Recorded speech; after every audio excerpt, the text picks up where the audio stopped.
To talk to you. Thank you so much for all the work you have been doing.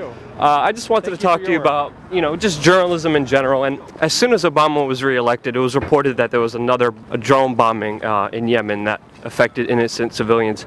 Is this a sign of things to come to continue with the Obama administration, or do you think it's going to get better or worse? What's your expectation of the next 4 years with Obama as president? Oh, I think it's all going to get much worse. There's this theory that he can be liberated from these policies now because he's won a second term and no longer needs to move to the center, but I think the center is actually where he prefers to be, and I think the theory that's more compelling is that he no longer needs the base of the Democratic Party or progressives. I think you're going to see him do a bunch of policies that will anger his base. He's eager to do that, and I think accelerating these counterterrorism policies of the Bush administration is definitely something that's on the horizon.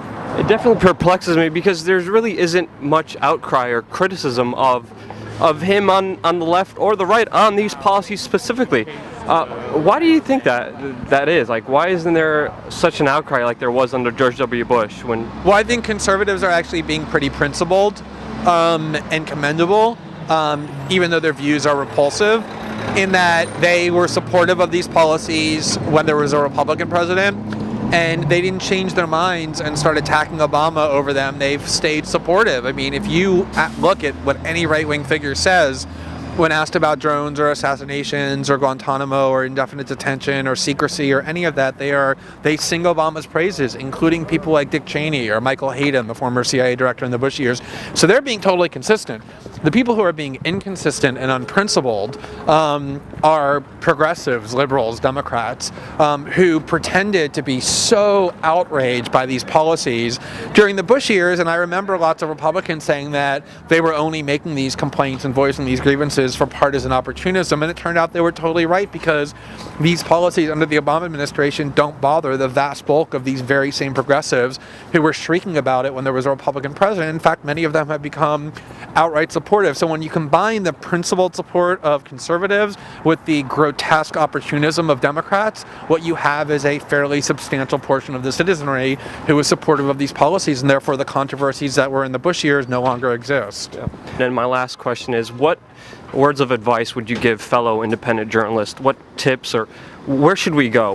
What's your criticism of independent journalism, and where do you think it should go, and how should we get there?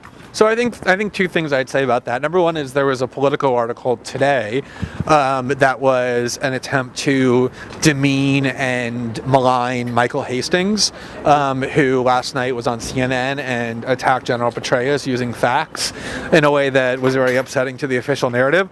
And this article in the Politico that was designed to attack him unwittingly actually heaped praise on him. One of the quote criticisms was that he seems like he always is seeking to make trouble.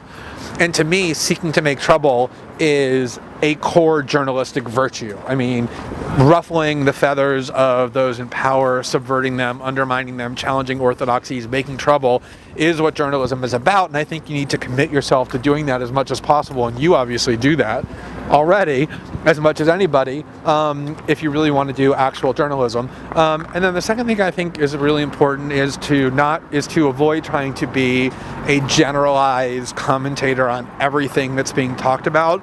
Instead, to develop true expertise in a certain finite number of topics, because ultimately journalism not only requires aggression and a willingness to be confrontational and challenge people in power fearlessly, but also a predicate that is grounded in facts and understanding and expertise and insight, so that what you're talking about is true and you can dissect and challenge things in a rational and meaningful way. Very well said. Thank you so much for all your work, and I look forward to reading more of your articles, and really thank you from the bottom of my heart for doing everything you've been doing. And I say the same thing to you genuinely. You've been doing fantastic work that's unique and very valuable. There's a lot more to do, yes, and there's no quitting. Excellent. Thank you. All right, thank Appreciate you. that.